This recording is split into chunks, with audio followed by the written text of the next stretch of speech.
Welcome to the Sagebrush Trail. Stories of the West, from the frontier to the Yukon. I'm Mardell, reading The Virginian by Owen Wister.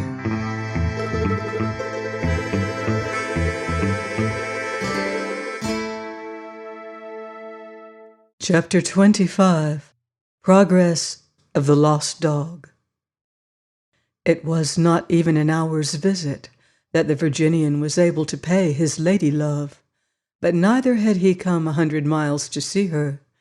The necessities of his wandering work had chanced to bring him close enough for a glimpse of her, and this glimpse he took, almost on the wing, for he had to rejoin a company of men at once. "You got my letter?" he said. "Yesterday." "Yesterday? I wrote it 3 weeks ago. Well, you got it. This cannot be the hour with you that I mentioned. That is coming, and maybe very soon." She could say nothing. Relief she felt, and yet with it, something like a pang. "Today does not count," he told her, "except that every time I see you counts with me. But this is not the hour that I mentioned." What little else was said between them upon this early morning shall be told duly. For this visit, in its own good time, did count momentously, though both of them took it lightly, while its fleeting minutes passed.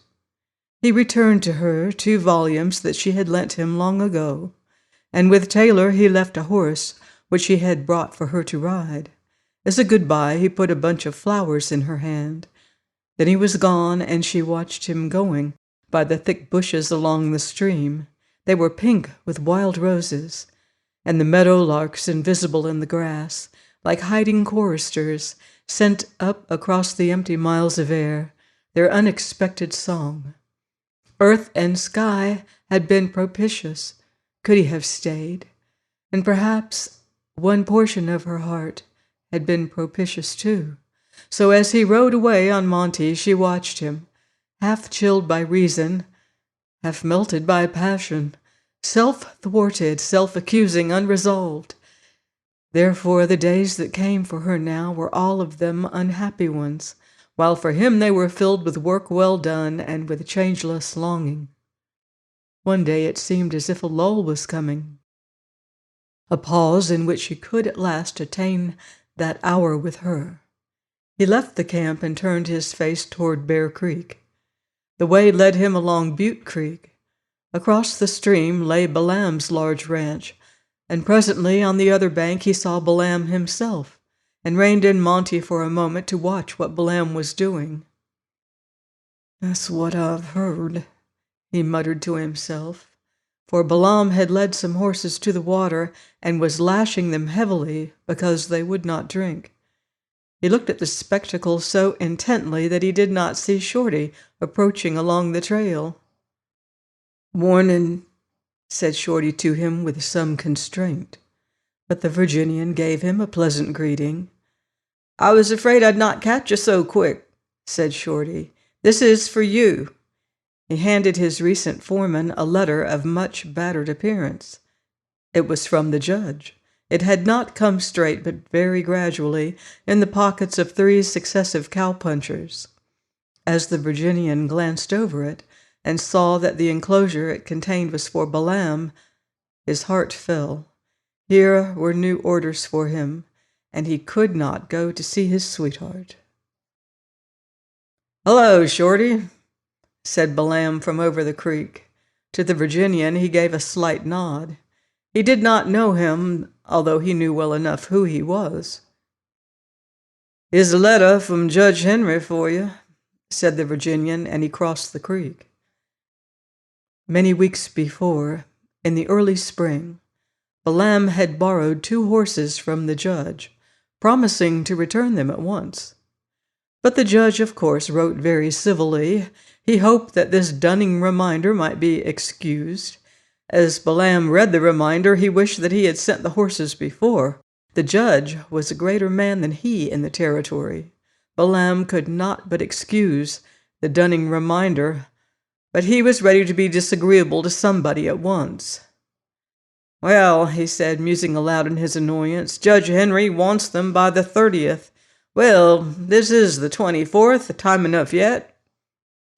"This is the 27th," said the Virginian briefly. That made a difference.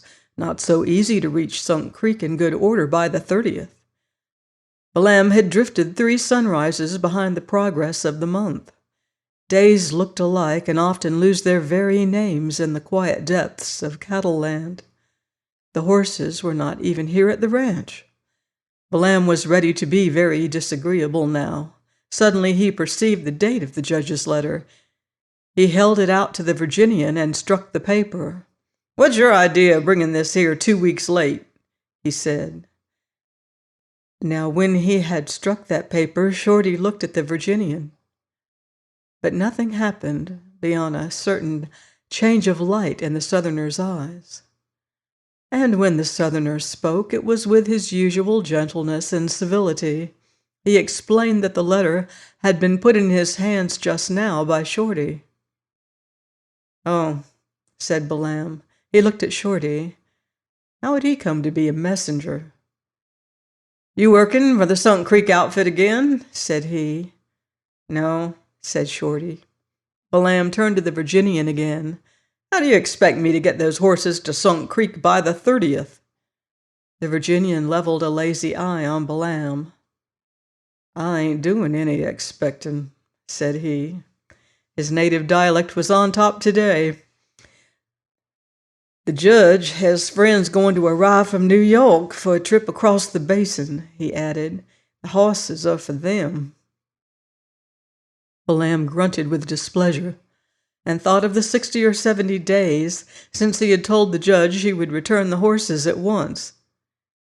He looked across at Shorty, seated in the shade, and through his uneasy thoughts his instinct irrelevantly noted what a good pony the youth rode. It was the same animal he had seen once or twice before.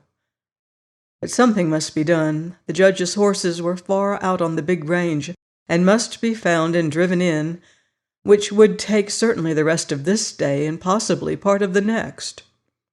Balaam called to one of his men and gave some sharp orders, emphasizing details and enjoining haste, while the Virginian leaned slightly against his horse, with one arm over the saddle, hearing and understanding, but not smiling outwardly. The man departed to saddle up for his search on the big range, and Balaam resumed the unhitching of his team. "So you're not working for the Sunk Creek outfit now?" he inquired of Shorty. He ignored the Virginian.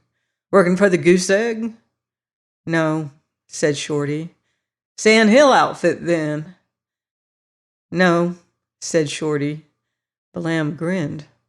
He noticed how Shorty's yellow hair stuck through a hole in his hat, and how old and battered were Shorty's overalls. Shorty had been glad to take a little accidental pay for becoming the bearer of the letter which he had delivered to the Virginian, but even that sum was no longer in his possession. He had passed through Drybone on his way, and at Drybone there had been a game of poker. Shorty's money was now in the pocket of Trampas, but he had one valuable possession in the world left to him, and that was his horse, Pedro.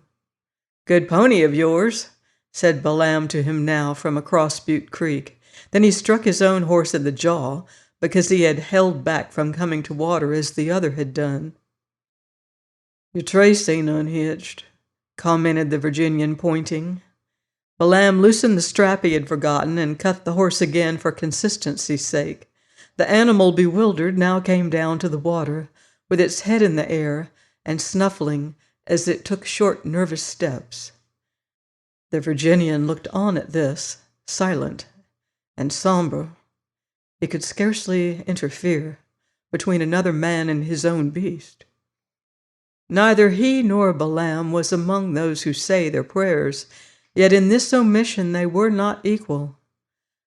A half-great poet once had a wholly great day, and in that great day he was able to write a poem that has lived and become, with many a household word. He called it the Rhyme of the Ancient Mariner, and it is rich with many lines that possess the memory but these are the golden ones.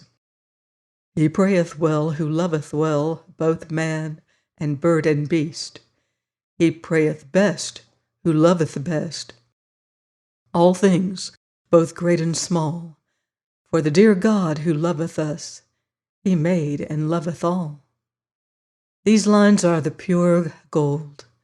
They are good to teach children, because after the children come to be men, they may believe at least some part of them still. The Virginian did not know them, but his heart had taught him many things. I doubt if Balaam knew them either, but on him they would have been as pearls to swine. "So you quit the roundup?" he resumed to Shorty. Shorty nodded and looked sidewise at the Virginian. For the Virginian knew that he had been turned off for going to sleep while night herding. Then Balaam threw another glance on Pedro the horse. "Hello, Shorty," he called out, for the boy was departing. "Don't you like dinner any more? It's ready about now." Shorty forded the creek and slung his saddle off, and on invitation turned Pedro, his buckskin pony, into Balaam's pasture. This was green, the rest of the wide world being yellow, except only where Butte Creek, with its bordering cottonwoods, coiled away into the desert distance, like a green snake without end. The Virginian also turned his horse into the pasture. He must stay at the ranch till the judge's horses should be found. "Mrs. Balaam's east yet," said her lord, leading the way to his dining room. He wanted Shorty to dine with him and could not exclude the Virginian, much as he should have enjoyed this. "See any Indians?" he inquired. "Nah," said Shorty in disdain of recent rumors. "They're heading the other way," observed the Virginian. "Bowleg Range is where they was reported." "What business had they got off the reservation, I'd like to know," said the ranchman. "Bowleg or anywhere." "Oh, it's just a hunt, kind of visiting their friends on the South Reservation," Shorty explains. "Squaws along and all." "Well, if the folks in Washington don't keep squaws and all where they belong," said Balaam in a rage, "the folks in Wyoming Territory'll do a little job that way themselves." "There's a petition out," said Shorty. "Papers going east with a lot of names to it, but they ain't no harm. Them Indians ain't." "No harm?" rasped out Balaam. "Was it white men drove off the O.C. yearlings?" Balaam's Eastern grammar was sometimes at the mercy of his Western feelings. The thought of the perennial stultification of Indian affairs at Washington, whether by politician or philanthropist, was always sure to arouse him. He walked impatiently about while he spoke and halted impatiently at the window. Out in the world the unclouded day was shining, and Balaam's eye traveled across the plains to where a blue line, faint and pale, lay along the end of a vast yellow distance. That was the beginning of the Bowleg Mountains. Somewhere over there were the red men, ranging in unfrequented depths of rock and pine, their forbidden ground. Dinner was ready, and they sat down. "And I suppose," Balaam continued, still hot on the subject, "you'd claim Indians object to killing a white man when they run on him, good and far from human help?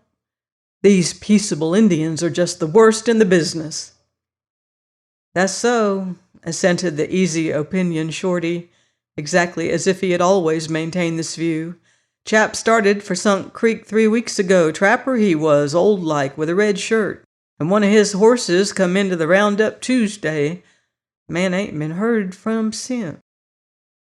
He ate in silence for a while, evidently brooding in his childlike mind. Then he said querulously, "I'd sooner trust one of them Indians than I would Trampas." Balaam slanted his fat bullet head far to one side, and laying his spoon down, he had opened some canned grapes, laughed steadily at his guest with a harsh relish of irony.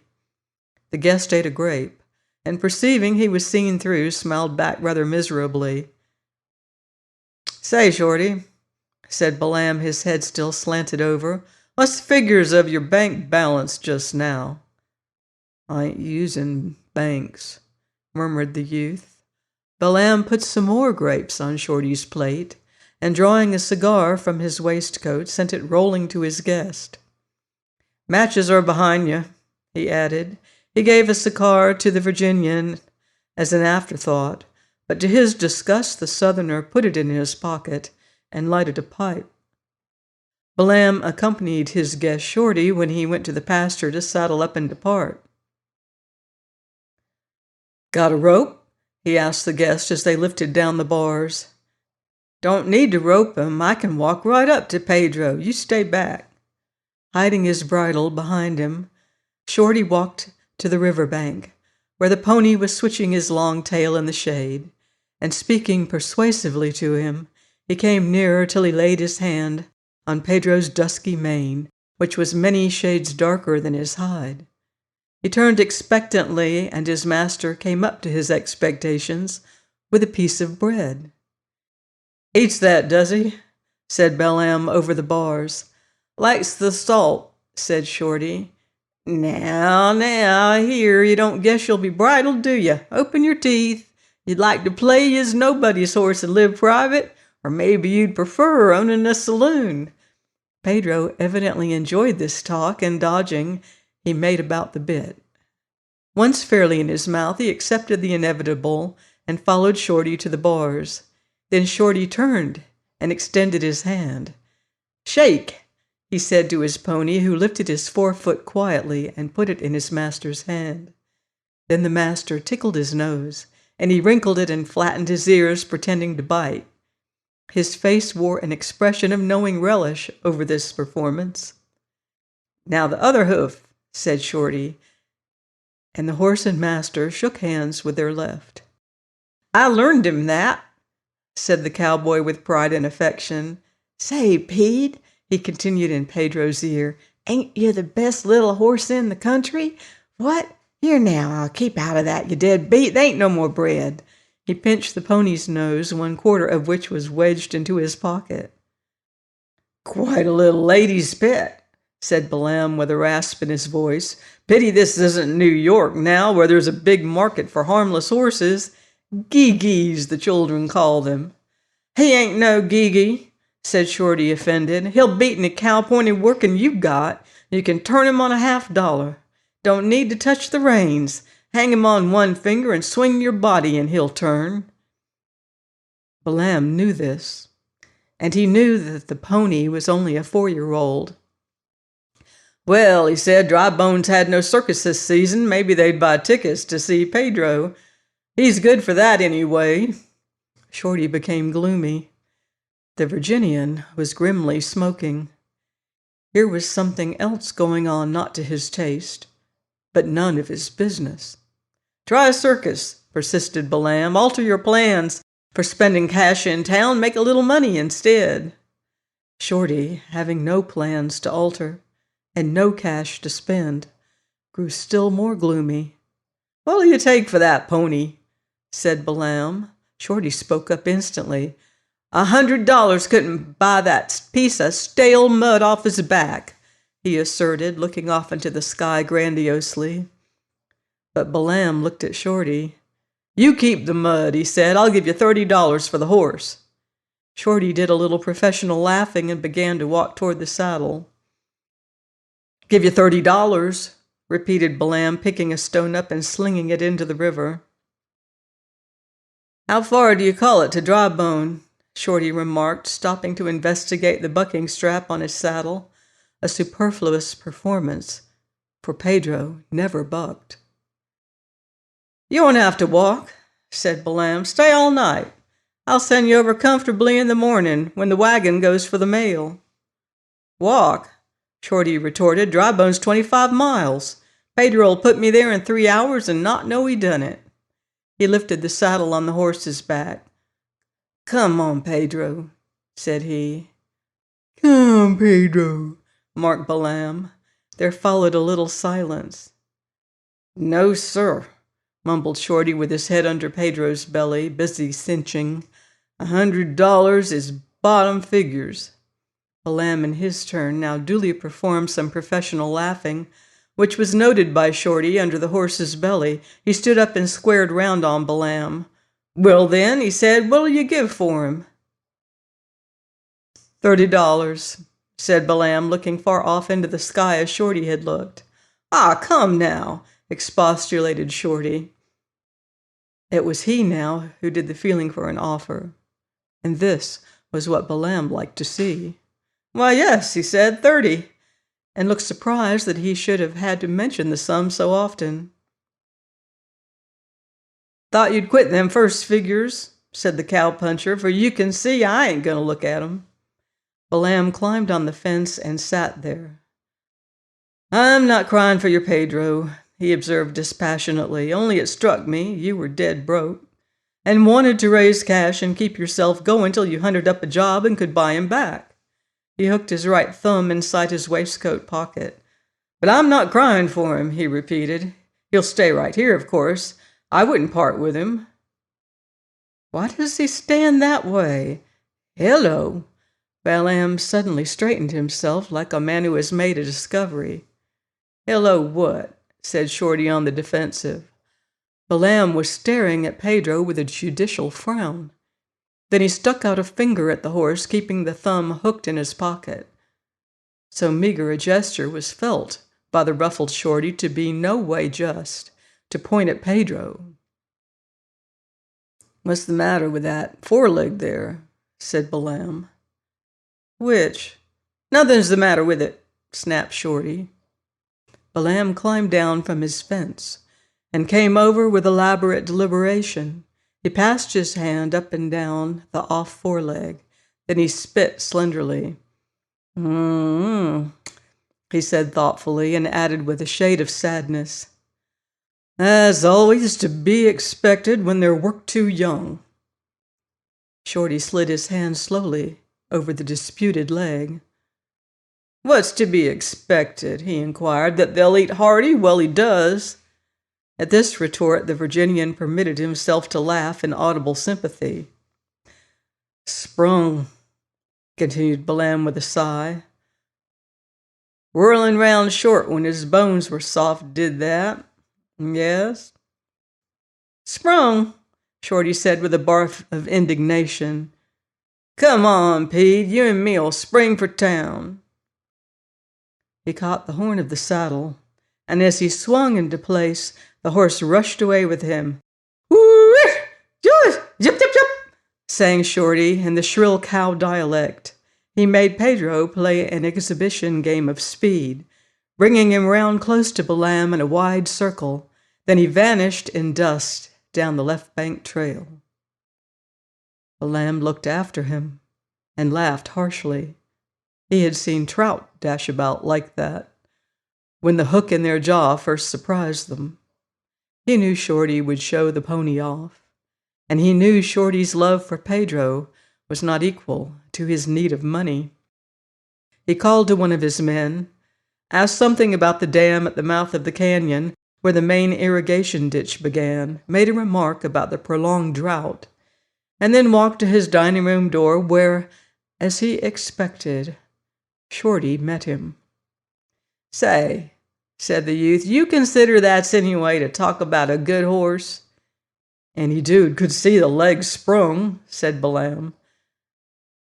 But he looked at Pedro's shoulder, which was well laid back, and he admired his points, dark in contrast with the buckskin, and also the width between the eyes. "Now you know," whined Shorty, "that ain't sprung any more than your leg's cork. If you mean the right leg ain't plumb straight, I can tell you he was born so. That don't make no difference, for it ain't weak. Try him onct. Just as sound and strong as iron, never stumbles, and he don't go never jumping with you. He's kind and he's smart." And the master petted his pony, who lifted a hoof for another handshake.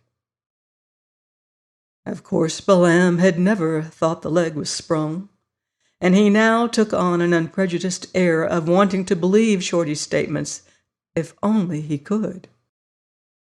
"Maybe there's 2 years' work left in that leg," he now observed. "Better give your hoss away, Shorty," said the Virginian.